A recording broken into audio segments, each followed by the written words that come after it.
Welcome to Church Biz. Thank you for tuning in to be with us on today. We just want to honor you and your time, making this a good moment. We have to exercise our time wisely, shall I say, so that we won't waste the minutes that you will have shared with us, as well as with Georgia State Representative Valencia Stovall, our senatorial candidate.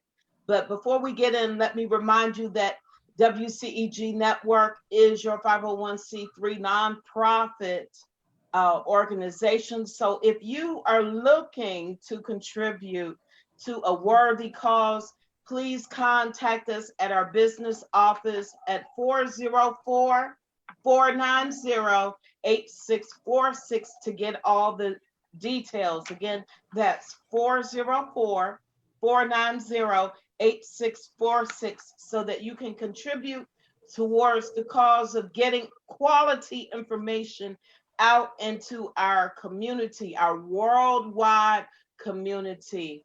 But let us welcome Valencia Stovall. Welcome, Ms. Stovall. Thank you for being with us on this morning. Good morning. Excuse me. Thank you. Oh, I totally get it. Yes, all the frogs in the throat while you're campaigning. You know, I don't even campaign anywhere other than for Jesus. And sometimes my throat gets caught up. So I can only imagine what you're going through. But how's your day so far?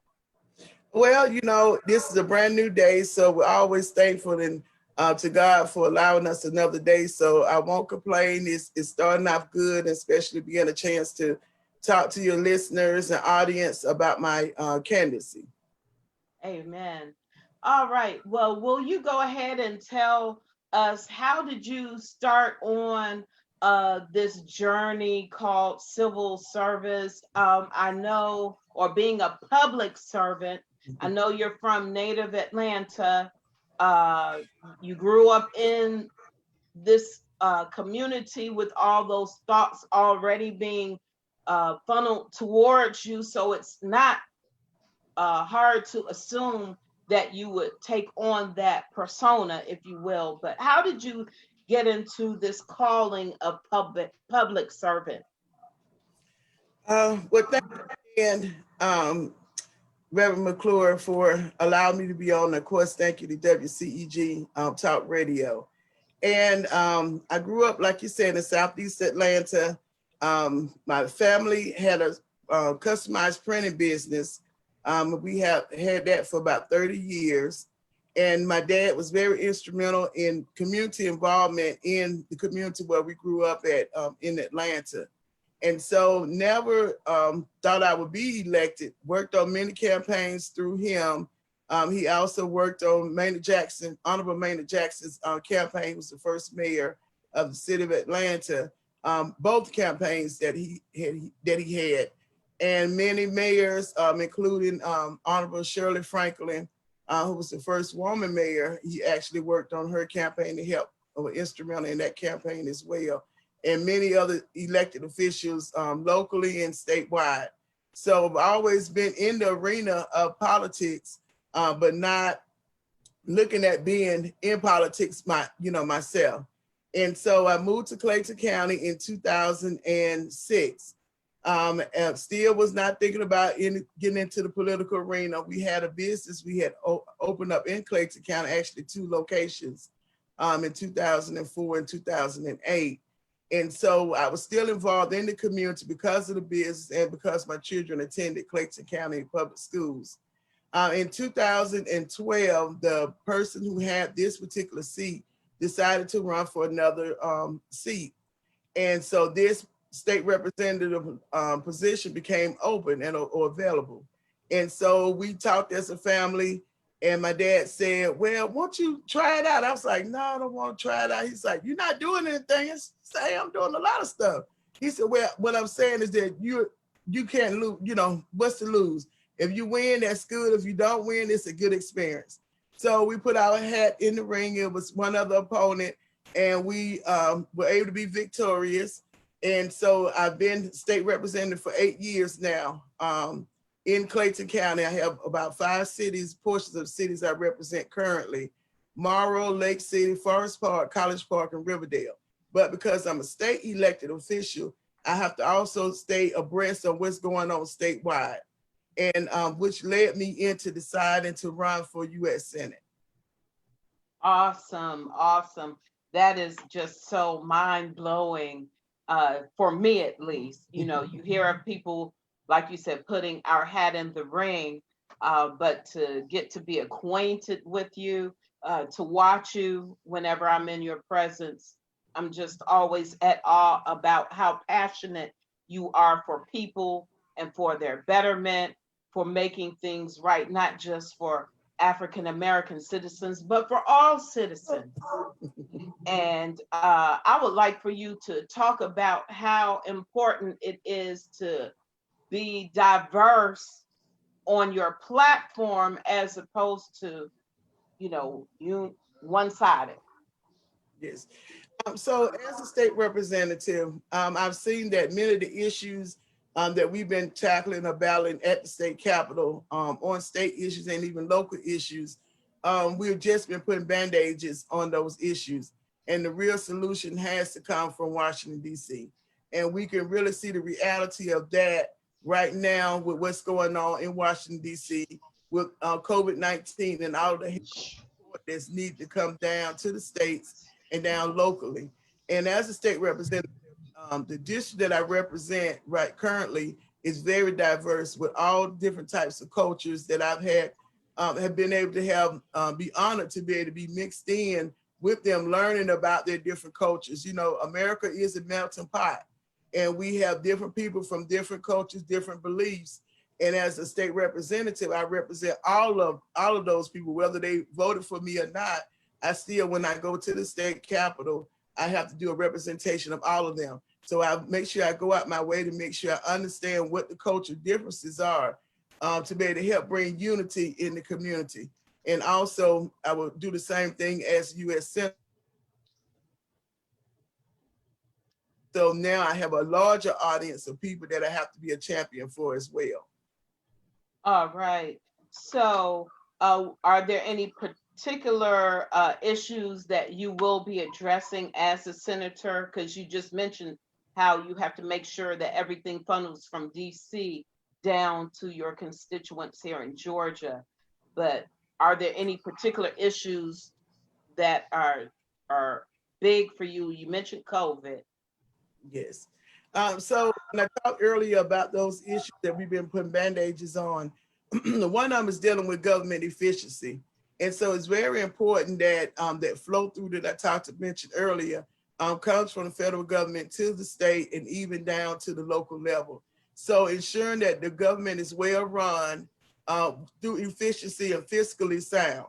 So on the state level, of course, we have to have a balanced budget. We can't spend more than what we bring in. On the federal level, it's not the same. So that's why it's very more important to make sure that we are watching how those tax dollars are spent and making sure that they're spread out into the community. Another thing is economic growth and opportunity. And so with that, we have education that we need a whole overhaul of our education system. As we've seen now with COVID-19, many school districts were caught off balance because they had not been offering virtual learning. Well, you had some school districts where online charter schools have been doing it for years. So they were not, their students weren't thrown off as much. Everybody still had an issue going on with COVID because it was something we never faced before. But when it came down to the academic side, they were able to transition very smoothly to continue. But our traditional schools, our brick and mortar schools, have been having a hard time. The teachers have been very stressed, the children, the parents, even the administrators. So looking at how do we take where we are now because of COVID and move forward and change and alter our education system that's about 100 years old and making sure it's more efficient for every child, and not looking at it as just a whole entire classroom, but even making sure that each child has a education plan individualized just for them. That way, if COVID happens again, that child is on track according to what their education plan is. And it also allows for the teachers to be more efficient. The other thing is that our small businesses have been very affected, negatively impacted by COVID-19. Our small business, 60% of small business make up our American economy. And they're the ones that actually are hiring majority of the people that are in our communities that we see every day. And what happened is we have a classification for small businesses of 500 employees or less, but that does not encompass our micro small businesses that may have 100 employees, 50, may only have 2 or 1 employee. And so when the money was sitting down with the SBA loan and grant program, many of the largest small businesses are the ones that end up being able to take advantage of those offers. And the micro small businesses were not, but those are the ones that really affected our community. And many of them have had to close down, or their business got, very, very limited, that they don't even know if they're going to be able to survive until next year. So reclassifying that code that we have for small businesses will help develop our small business. Of course, healthcare, making sure that it's affordable and quality is very important. Infrastructure with our broadband system, which we've seen has been interrupted across the state, especially in certain rural areas. So making sure we're looking at infrastructure with broadband, even with transportation, because now you look at what happened with COVID-19, you have more opportunities for drivers, whether they're Uber, Lyft, or some other kind of transportation, that means there are more cars on the road. To a certain extent, that means more movement is going to be taking place. So making sure that those things are efficient. Lastly is our global, well, of course, justice reform is always on the table. There's certain things that you never can stop talking about when it comes down to the community and what the needs are. But global stewardship, we're not an island on our own here in America. We do not possess all of the resources that we need to be able to be by ourselves. So we have to have a good international relationship and look at how do we sustain our environment. That's one thing I love about you. You're educated about the issues. You don't come sugarcoating anything. You go into detail about things that the community needs to be aware of. And those are the issues that you have chosen to try to make a change or impact in. I love how you talked about global stewardship. I like that term. Because God did make us to be in relation with our environment, and we have to do a better job of taking care of it. One of the things that bothers me about that is just getting your perspective so that we can get a little bit more knowledgeable about how politics play a role into building or construction. They come in, the construction, they get a plan, a vision for some land. They tear down all the beautiful trees that made, I think, Georgia beautiful. Yes. But then our temperature, it increases. Animals are everywhere. I like animals, but they need a home. And but we fail to recognize the impact of all of our desires to make more money in the end.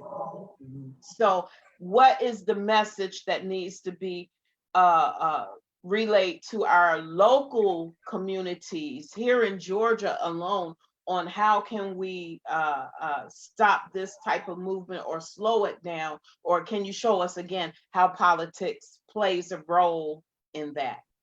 Yes. Our environment is very important because, like you said, when we disturb that environment, we are disturbing the natural habitats in that environment. And because they're used to staying in a certain place, and when it's disturbed, they still have to look for a place to live. Just like we as humans, we have to have our food, shelter, in order to be able to survive. And so the same thing with with nature. And so we have to make sure that the local policies are in place to make sure that they are very mindful of the environment that they are disturbing. because what happens is then those animals and those insects and creatures end up moving into that residential area, which you definitely don't want because you move to a certain area for comfortability. But when that environment is disturbed, everything is changing. You can see what's going on in the different temperatures where 20 years ago it was not as hot as it is now. So those everything that we're doing now is affecting and will affect our quality of life moving forward. So making sure that the policies of our local officials are very mindful. They definitely need to be working with organizations like the Sierra Club, like our National Wildlife Federation, all of those who that's a specialty in making sure that the environment is sustainable. And education is very, very key. Not only educating the elected officials, but educating us as citizens as well, as far as why we need to be recycling, why we need to make sure that we're educating our children as well on why it's important to take care of our environment. Most recently, last school year, I did a project partner with the Forest Park High School PTSA and National Wildlife Federation. And we recruited students to do an environmental assessment survey in their community. I was pleasantly surprised at how knowledgeable they were about the environment and how they were really involved in it. And so what we did, they actually was student-led. And the reason I brought this up, because I talked about education. So we're beginning to educate our young people about how important it is. They become adults who are educated in environmental, looking at the observation of what's going on in our environment. And then they're able to even tell the other adults, hey, we're not supposed to throw trash down, or this is what happened when this happens in our community. And so the students did a great job. They went out and interviewed people in the community. We even took them on a trip to see where it was a Piggly Wiggly in our community. And then we took them to Whole Foods to let them see what the difference is in the quality when you start talking about environment, access to food. We have food deserts that are in the community. So start with policies, but education is very important.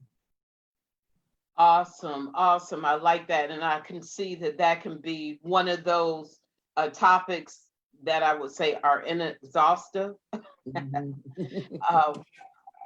You also mentioned the small business loan issue where some of the bigger small businesses got more of the money and left the smaller of the small businesses out from receiving the resources that they need to survive the conditions of this day. Are there any things that you have put in place already to help bring attention to this issue?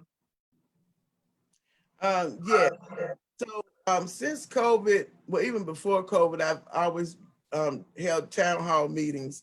But since COVID, we started having Zoom meetings, talking to our small businesses, educating them about what SBA had planned, and how they could be able to access those that particular money to be able to help sustain their business. And even as SBA and those offerings were changing, we were keeping them updated on a regular basis on what they would need to do to make sure that they qualify or make sure they're able to take advantage of the non-traditional things that the SBA was doing. And so as a U.S. Senator, that definitely be at the top of my list is making sure that our small businesses have awareness and access. I call it the AA, because when you're not aware of opportunities and things that are coming down from the SBA, even like we have small business development centers throughout the state. They're located on our 4-year college campuses, and they're free services to small businesses paid for through the SBA. Many small business owners, the new ones, do not know that. And so what I would have done and recommended differently than what has happened with the money that came down was starting off working with the SBDCs, that's a short acronym for them, and not waiting till the second round of when the funding came down the second time. That's when they had the SBDCs to get involved. They should have been involved in the very beginning because they're more closer to those small businesses, be able to get the support that they needed, because many small businesses didn't know how to go through the whole process of filling out all those forms. And then as SBA changed the forms, they might have shortened it, and then people had already put it in the pipeline for the original form. And so they had so many questions that they needed answers to. Because when you think about it, a small business owner is taking care of really two incomes. Those are their employees and their very own. So if you think about a couple that's in business for themselves, that's their only income. And so what happened with COVID and that all these businesses were affected, that affected their income, that affected their family income.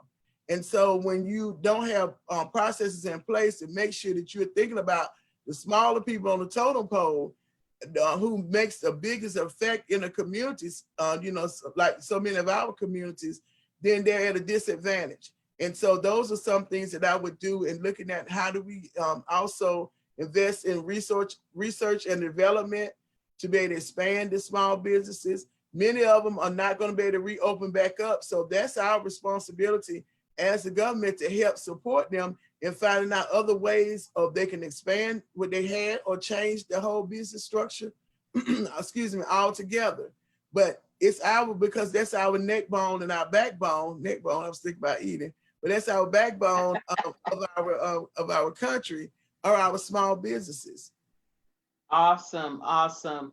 And so outside of the efforts that you'll be making, you're also encouraging or inspiring business owners to do their part to keep up with all the latest trends with the Small Business Administration or any information that comes out about businesses, because I'm hearing more a lot more talk about small businesses.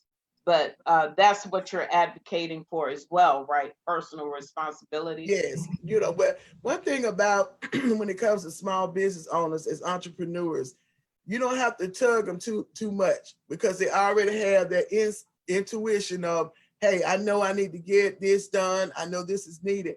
The biggest challenge I've seen with talking with small businesses across the state is that awareness and access.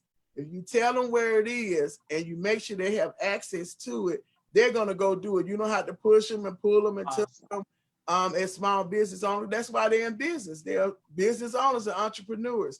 And so that's what I want to be able to do, is close that gap to make sure that they know what these other opportunities are available, coming from the federal level, even on the state level, flowing down to the local level, where they will end up having to converse the most anyway, because that's where they're getting the business license, is on the local level.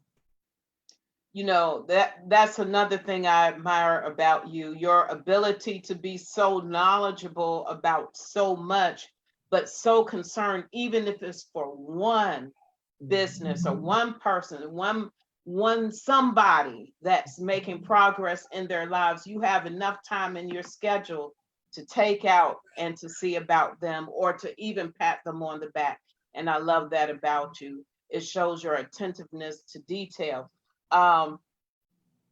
Also, you mentioned at the beginning of the conversation, I love how you said, we put our hat in the ring. That means it's not a just you effort, or not just your platform, but you're listening to what everybody's saying to you, and then that develops your platform. Am I getting that correct? Yes. And so, this is a team effort. I could not have gotten as far as I have without the support of family and friends, and those others that support what I've stood for the 8 years, and even before that in our own family business. And so making sure that we're taking those same qualities and the things that we've done on a statewide effort, like the 2 bills that I was able to author and get passed and signed into law. One was dealing with protecting our special needs students. So we authored a bill to be able to allow video cameras to be in the classrooms of special needs students who are self-contained. These are usually students who cannot really express themselves to say what may have happened to them. And they also protected the educators, because sometimes things happen to the kids before they get to school. But when you only have the viewpoint of the parent versus the viewpoint of the educator, you don't really know who's telling the truth or what really happened. And so those cameras would serve as a third eye to say, this is what actually happened. when you think of the comparison to video cameras that are on our police officers, just think of so many things that would not have been revealed had those body cams not been on those police officers. So you look at it the same way in those classrooms with those special needs students. The second bill that I authored was dealing with designating March the 21st as Single Parents Day in the state of Georgia. And it was not to promote single parents, but what it was to bring awareness that resources are needed for single parents, because we have a large number of single parents, whether it's by choice or things happen, where they end up having to raise children on their own in a single parent household. And so they need resources. If our ultimate goal when a child graduates from high school is for him or her to be a productive citizen, the foundation has to be there in order for that to be even possible. And so whatever support we can give to our single parents, then that's what I'm in support of. And that's why we end up introducing the bill by working with another group, National Leadership Group. I love that. What are some of your other accomplishments as a state representative, which also says you have skills here that need to be uplifted? Yes. So authoring the co-sponsoring over a dozen bills to improve the lives of Georgians as well. I also was a chairperson of a House Study Committee dealing with the revitalization of the Atlanta State Farmers Market. And in those recommendations, for those who don't know, the State Farmers Market is the largest Southeast distribution when it comes to moving agriculture products from Georgia farmers across the whole Southeast United States. And it sits in Clayton County, which is part of the county that I represent. But it was a lot of 50-year-old buildings that were there that were in need of repair.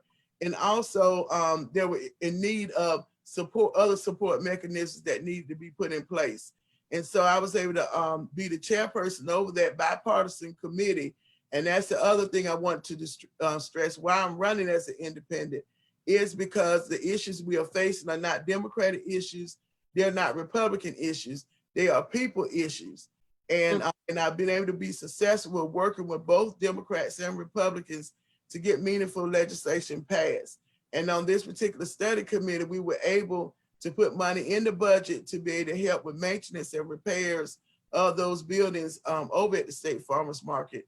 And also we were able to change the name. So it's that the Farmers Market sits in Clayton County, but nobody ever knew it because it always said Atlanta State Farmers Market. And so in the recommendation, we were able to get the name changed, and it now has a new sign and a lot of other renovation that's going on over there.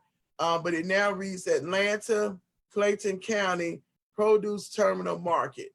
And so we're really excited about that accomplishment because now we do get credit in Clayton County for that farmers market. Some other accomplishments I held, I sit on the education committee. I'm also vice chair of the subcommittee on academic achievement, one of only two other Democrats in a leadership position at the state capitol on the House side. And with that, I also serve on economic development and tourism, small business development, and interstate cooperation. But while I was serving on the education committee, I decided to host a statewide type of event. It was called Educate Georgia. And what we wanted to do was look at what we want the future of education to look like in Georgia. And so we had all experts, we had parents come in, we had students, we had community leaders, business leaders, legislators was there as well. Governor Deal, who was the governor at that time, was our keynote speaker for all 3 years. So that's what tells you in the audience that the issues are not Republican or Democratic issues, they're people issues. And whenever you're able to be able to work together and find those commonalities, you're able to be successful. And that's what I plan on taking to Washington, D.C. My experience of knowing how to compromise, but still standing firm on those things I believe in, but making sure that we're able to move towards progress to be able to help everyone.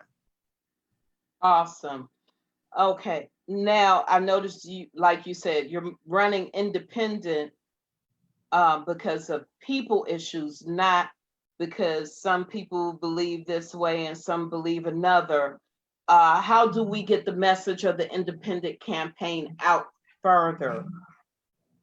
But definitely platforms like this your show and WCEG Talk Network and others, and even the word of mouth. I know that some people, always vote a particular party every year, every time an election comes. But I would like to tell to them is that you look at the candidate. If you take that R or the D or the I out the end of their name, research the candidate to see who's best fits closest to your needs and what you want. It's not going to be 100% match because we are all individuals. None of us ever 100% agree. But you look at the candidate that has the most closest to what it is that you want to see your community to be better and who would better represent you in whatever capacity that they're actually seeking election in. And as an independent, it's a very historical process. And the reason I was able to run as an independent, this is a special election.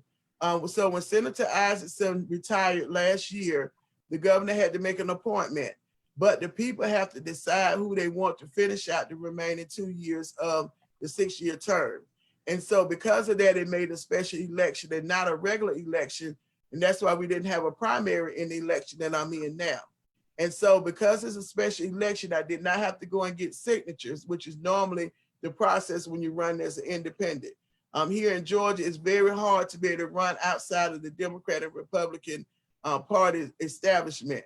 But because of a special election, it allowed me to be able to run as an independent for this seat. And when elected, I will be the first independent ever elected to the U.S. Senate seat. I will be the first Black, I will be the first Black female also to ever have been elected to serve as a U.S. Senator as well. So very historic and very important because the Senate position is very, very important. All the positions are important. But when you think about the whole impeachment process that happened over in the House, they impeached them, but it was the Senate's responsibility and duty to have the trial, be the jury and the judge. We also decide on the Senate side, they also will confirm whatever those executive assignments are. The judges, you think about Supreme Court judges, those are lifetime appointments. So you want people that are going to be looking at whoever is placed in that position, they're going to be looking out for the best of everybody, not because they're of a certain party or certain belief. They need to be neutral when they're making those decisions that end up going up to the Supreme Court as well. All right. Well, how will a voter be able to vote for you as an independent? Because when we go into the poll locations, we're automatically Republican or Democrat, and then that's the only menu you get. So how do we have access? Because I never researched, I'm confessing, how to do this. So I get flustered, if you will, when I get there, Republican or Democrat. And I'm like, well, first they didn't say independent, but even if I did want to vote for someone on the Republican side, I'm not even given the option if I say Democrat. Right. How do we do this? Well, that's usually done during the primary. So you have a primary election and you have a general election. The primary is usually always bipartisan. So you either would ask for a Republican ballot, a Democrat ballot, or nonpartisan. And nonpartisan means that they're neither Democrat or Republican, but you won't see an independent on there because the independent and all the party elections are the general election that's held in November. So to answer your question, you would not be asked what kind of ballot you want when you go on November the 3rd or doing early voting. They will automatically give you a ballot. On the ballot, you will see everyone's name, no matter what party affiliation they're with. So when you get to U.S. Senate, the second U.S. Senate race, you're going to go all the way down till you see Stovall, that's all. And then you can finish out the rest of the ballot, but make sure you stop for Stovall, that's all. I like that. All right. So that helps a lot, tremendously, shall I say, because I hate that pressure when I get there. And then it kind of like discourages me from even trying to wrap my head around it some more because I'm like, I felt that feeling again and I hate it, you know. So thank you for the clarity. So what are young people, how can young people pour into your campaign? How can they contribute to spread the news about Stovall? That's all. Well, definitely start off by visiting my website. We're on all the social media platforms. And with this particular campaign, it's not geared towards any particular race. It's not geared towards any particular age group, because as a U.S. Senator, in a particular culture or heritage or belief, because as a U.S. Senator, I have to represent everyone, whether I have my own personal views, excuse me, or not. I have to be concerned about everyone that I'm representing. And so for our young people, it's the ideal time to get involved in politics. You've seen what has happened with a lot of the protests that have been going on across the United States, even nationally. All of that still boils down to policies.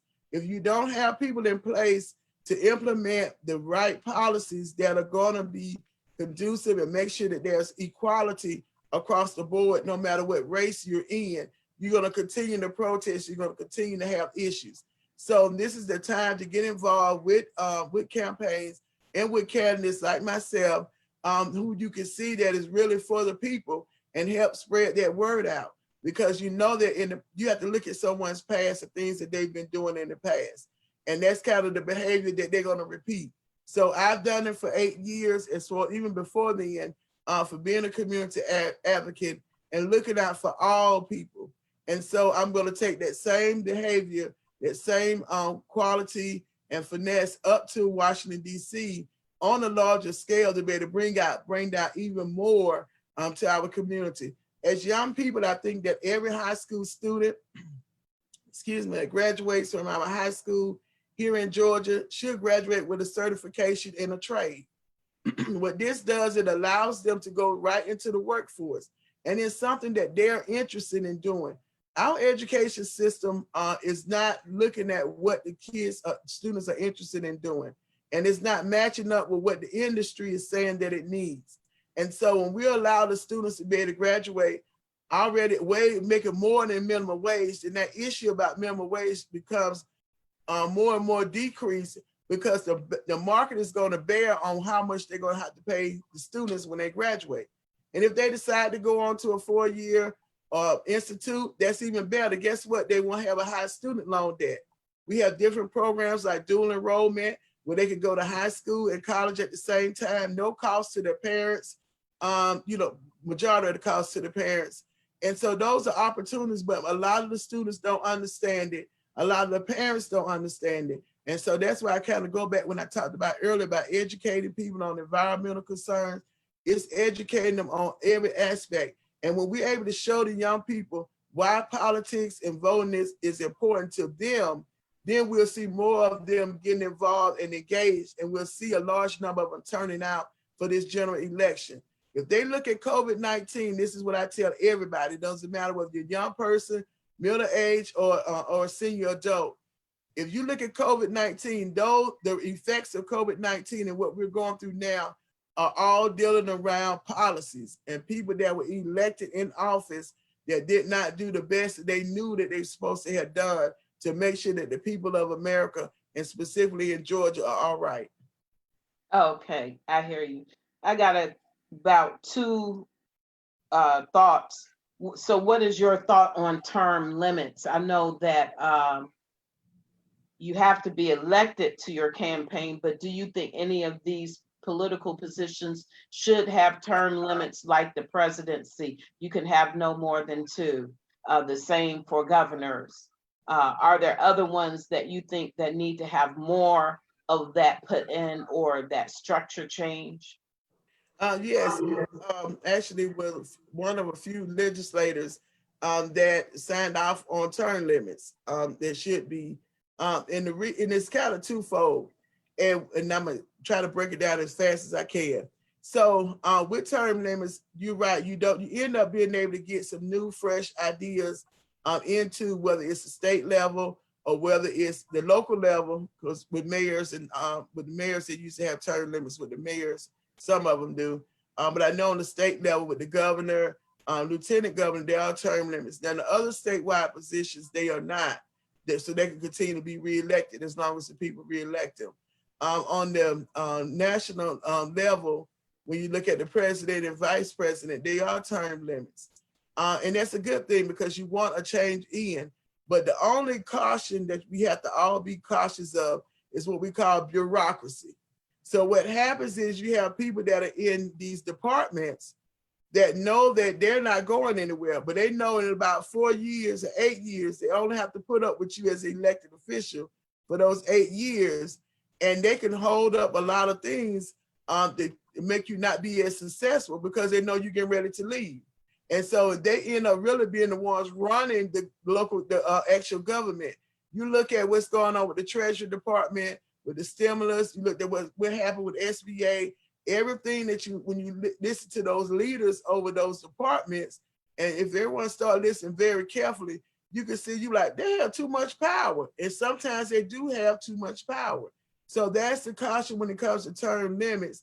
So finding a good balance between that, I think we'll become and make sure our government is efficient and that you have a rotation of new ideas and fresh energy, because sometimes you can sit in a position too long.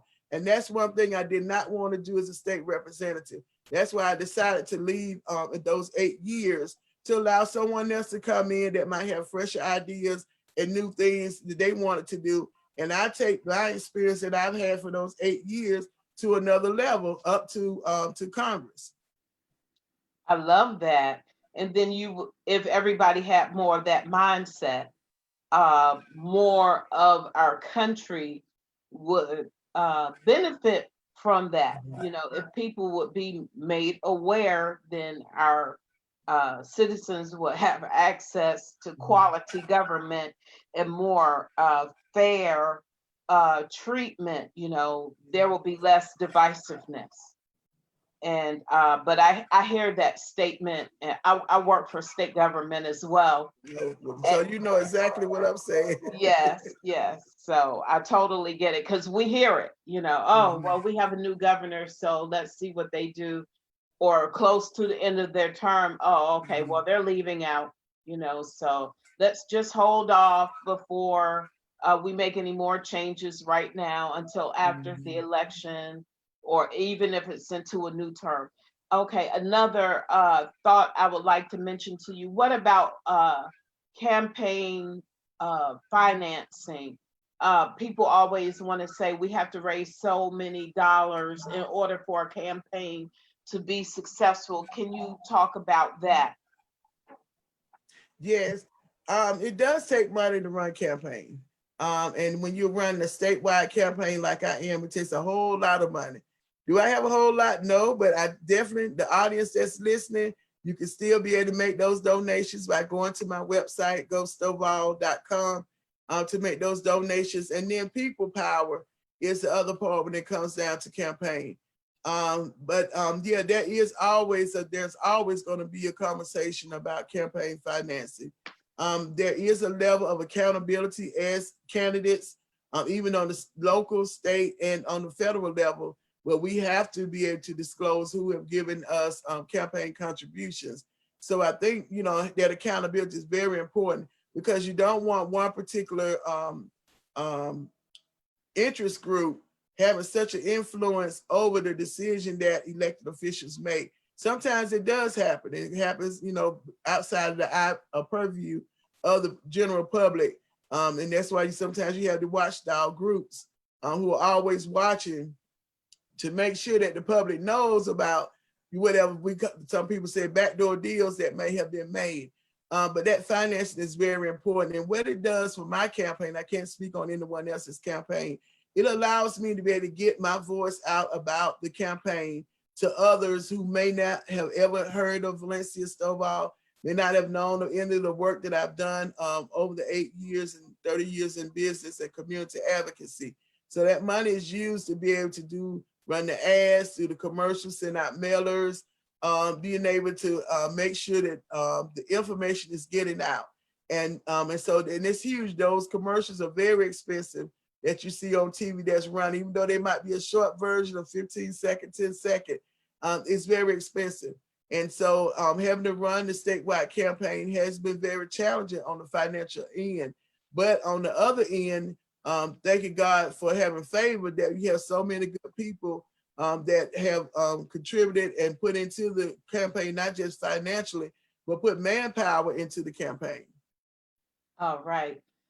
We have a question in our chat room. It says, I know candidates do not plan to lose. However, what is your plan just in case? Will you continue as a public servant, or what will you do? You're right. We do not plan on losing when we become a candidate. And That's right. not claim anything about losing. I would just say that continuing to be a public servant, that's what I have done since even from Atlanta, even moving here. And so just be on the watch out, whatever it is that God has set forth for me in my journey, for whatever it is that I'm supposed to do on my assignment while here, that's what I would do. So just be looking forward to it. All right. I have to do more to be more supportive of what you do, because I love the energy that comes from when you talk, and again, your passion for people. Going forward, okay, like you said, we could go to your website to contribute financially, but are there banners or magnets we could put on our cars? We can do social media postings, all of that. That would help to benefit, right? Yes. So any little thing, one thing about with this campaign, we always look at what the small things that people can do. We know that a lot of people are going through so much with COVID-19. So not asking you to do anything extra outside of what you're already doing. So when you see a post comes up about the campaign, just share it. It's an easy click, share it, to all of your family and friends that are on Facebook. If you see something on Instagram, share it. Comment if you like what it says. If you don't and you want to have a comment about that, put that on there as well. When it comes to LinkedIn, Twitter, we have a presence on YouTube. But go to the website, Stovall, that's GOSTOVALL.com, and you'll be able to find out more information about me. I know we have a short amount of time for the interview, but there's a lot of more information on the website and ways that you can get involved. You want to volunteer, if you want to say, well, hey, I'll take a group of my friends and make sure all of them make sure they go vote early. And I want to make sure I stress that early voting is going to take place start October the 12th. And there is a Saturday voting, and some places have Sunday voting. But check your status and make sure that you are still registered now to vote. And you go to mvp.sos.ga.gov. That's mvp.sos.ga.gov. When you get on that page, you'll put in your information, and it'll pull up. If you don't see any information, that means more than likely you may not be registered. Contact your county elections office. You have until October the 5th to register to vote for the November the 3rd election. So you still have time, but don't wait too late. This is going to be very, very important election. And when you're making these election and voting, guess what? I get to vote for myself too.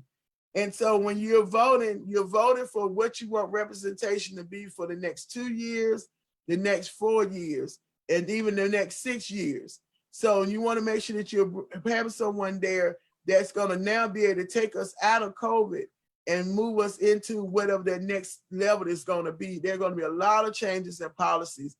I think when COVID-19 happened, I said it was an uncovering, for the whole country and even nationally. A lot of things we knew were not going right, but once that sheet was pulled off of everything, because COVID exposed everything that was not right. Even they looked at some things that we had been doing right. So let's look at the things we've been doing right. Let's build upon it. And those things that have not been working, we need to move them to the side and then restart restructuring so that we can have better healthcare access to our people, making sure we have better education.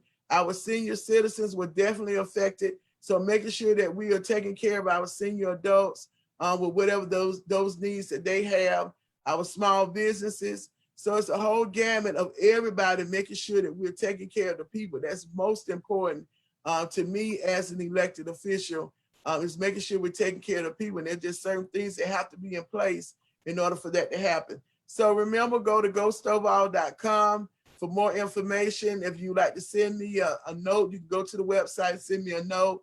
But we need you in order to help this campaign and make it to the victory line. We already put it in place. We need you to come in and do your last leg of the races, just like you running track.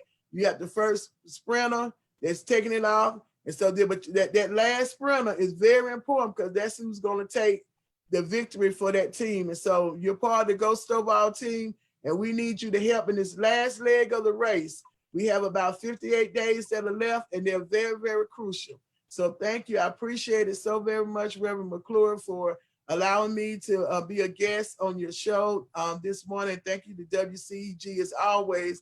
I can't wait to get back to issues and answers after the campaign. Awesome. And we look forward to you coming back to keep our WCEG Talk listening audience tuned in to the latest in all the political movement. But I want to thank you for being a part again today. And it was so awesome to get a chance to really talk with you. Can people cash app you? No, we don't. I talked earlier about certain requirements that we have as candidates when we collect donations. And so because Cash App does not allow us to be able to collect the name, the first name, last name, address, and occupation, those are things that we have to collect, and employer whenever donations are made. So unfortunately, we're not able to collect it because I want to stay, we're doing the right thing. So if you go to the website, you can be able to make a donation via your credit card, or you can mail a money order or a personal check. The address is on there on the website as well. All right. And then all they have to do is keep their receipts for tax purposes. Well, no, any contributions to elections are not tax deductible.